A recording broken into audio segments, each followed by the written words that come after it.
Hi, Duncan McPherson here from SmartFBAIncome.com. One of the things I want to talk about today is how do you get your Amazon business started when you're limited for funds? And I come across this quite a lot. There's a lot of people that get the concept of selling on Amazon, but they say, you know what, I don't have a lot of money to spend on inventory, so how do I grow my sales? And I have a solution for that, and it's how I started growing my business. I mean, I was a little different. I did have some capital to invest, but when I was testing the waters with Amazon, I took the same strategy as someone with limited funds in that I dipped my toe in the water rather than going full in. And I'll tell you, the best way to make money on Amazon with very limited capital is used books. Sounds boring, and you might not think there's money in used books, but let me tell you, I can prove there is. And I've done it because I've lived this. Used textbooks specifically are where you want to focus. So when I started out, I'd learned that textbooks could be profitable, and I downloaded the free Amazon Seller app for my iPhone. And you can get that in the App Store, or it's available on Android as well in the Google Play Store. Excuse me. And basically what it does is it turns your phone into a barcode scanner using the camera. So basically what you do is you go out, you scan a barcode on a book, and it'll show you what that book's currently selling for on Amazon. And you can switch between Amazon Canada and Amazon.com. And the rank of the book, which tells you if it's actually selling, whether it's current, and how well it's selling. And I'll get into that a little bit later. So, where do you go to find used books? Well, one of the easiest sources is your local thrift shops. Value Village, we've got a few close by where I live in Abbotsford, British Columbia. And I started there, and there's the first couple of days I went out and I struck out. There was nothing. The shelves had obviously already been picked over. They were sort of shuffled around. There was books lying on the floor. It was a mess. And I'd scanned books and realized the rank on it was like 2 million, which is really high, and you don't want to touch it. It means it's not current and it's not selling. But after a couple of days of persisting, because I had heard that it does take a lot of failing before you'll hit gold, and you have to sort of time it when they've replenished the shelves. I went in to the local Value Village, and I found my first profitable textbook. And basically, by scanning through the barcodes on the shelf, I came up with this book. I think it was on engineering, and it showed a price of $85 US selling on Amazon with a rank, I think it was around 15,000, which is really good. That means it's a popular current textbook. My price at Value Village at the time was $6 Canadian. So, now that's not pure profit. I do have to get it to Amazon, and Amazon take their FBA fees off of that, but even after all of those expenses, there's still a healthy profit to be made. Now, when you're sending books in, my advice is to wait until you have at least enough to fill a small box. If you send one at a time, it negates the benefits of using FBA and their warehousing. But if you can send in several at once, now you're getting economies of scale. Do you send the books to Canada or the US? That's another question I'm often asked, and that depends.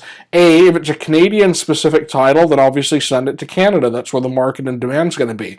If it's not a Canadian-specific title, you're usually better off selling it in the US. And the reason is .com, Amazon.com, gets a lot more traffic than Amazon Canada, and as a result of that, you're going to sell the book more quickly.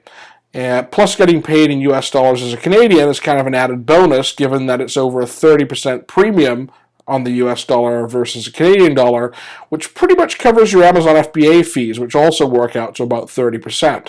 So, how do you get those books to the US from Canada? I've written an ebook called How to Sell on Amazon.com from Canada, which tells you everything you need to know on how to get your books and other products from Canada into the US, and also how to source within the US and never have to ship anything over the border again. And it's very simple to set this up. Anyone can do it. It doesn't take a lot of money. It doesn't take a lot of time. It doesn't even take having a US credit card or a US bank account. You can use a Canadian one for both of those things with Amazon. But if you are shipping from Canada, there's a few ways of getting it over the border. One is to drive it over yourself. There is some paperwork required, which my ebook covers. 2, you can use a service. There's one here in Abbotsford where I live called Letterlock, and they will bring parcels over the border for you for a very small fee. And there's another one in Ontario called Stallion Express, who also bring boxes across the border for a very low fee. Or you can mail from Canada direct to the US. Now that's going to be the most expensive option, but it's going to be your easiest way of getting product into the States. And I know of Canadians that ship from Canada to the US all the time because they're nowhere near a border, and they make one hell of a profit. So it can be done. The other option is to go into the US yourself and source in thrift stores there and then drop it off at a local UPS store. Don't really advise that. It's not really the best use of time. There's also software that you can buy that will source on Amazon for you and find books on Amazon that are selling that you can send to a prep and ship company and then resell again on Amazon for a profit. Well, how the heck does that work? Well, the difference is there's MF sellers and FBA sellers, 2 different types of sellers on Amazon. MF are sellers who ship from their home to the end customer and just use Amazon as the selling platform. FBA sellers send their books or products into Amazon's warehouses where Amazon fulfill those products and ship them out within 2 or 3 days. 2 days Prime is typical and free shipping for Prime members. People who are Prime subscribers are willing to pay more to get that reliable service from Amazon and get their products, or their books in this case, delivered to them a lot more quickly. So you can often find books selling through third-party sellers on Amazon that can be resold for a healthy profit as an FBA seller. And there's software that helps automate that process. I've written an ebook called Book Selling for Beginners, and it's specifically geared towards Canadians, but it works for US sellers as well. It's on my blog at www.smartfbaincome.com, and I go through all of these steps that I've just mentioned or briefly gone over in this video, so you can quickly learn how to find textbooks and other sorts of books that sell very well, and other places like Craigslist or local universities where you can source textbooks relatively inexpensively to sell for a profit on Amazon. The cost of my ebook is really inexpensive, and I think it's a valuable investment for anyone that wants to start out selling on Amazon with limited capital, because you can quickly build up a sizable lump sum to reinvest into inventory on Amazon by buying low-cost, high-profit textbooks in the strategies that I teach. Now, it is going to take work. It's dirty work. Going in thrift shops isn't everyone's idea of a good time. But like I mentioned, there are other strategies as well. I find thrift shops are the most profitable. Some people have grumbled that, thrift shops, it's too much competition, or they've raised their prices. From what I've seen, they're still charging a maximum of $10 Canadian for textbooks that sell for $85 to $150 US. And you might go out a few days a week and find nothing, but then that one day you come back with $1,000 worth of profit that you've spent maybe $100 on. So trust me, I've done it. I know it works. It hasn't changed that much. You're always going to get people that grumble and say it doesn't work. Fine, let them. Competition eliminated.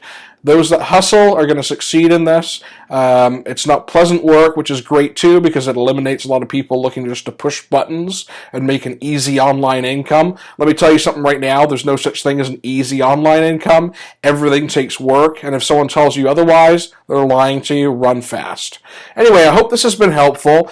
Go to my website. Check out the ebook. We've also got articles on my website where it goes into further detail on how to source textbooks and other sorts of books, which you can access for free.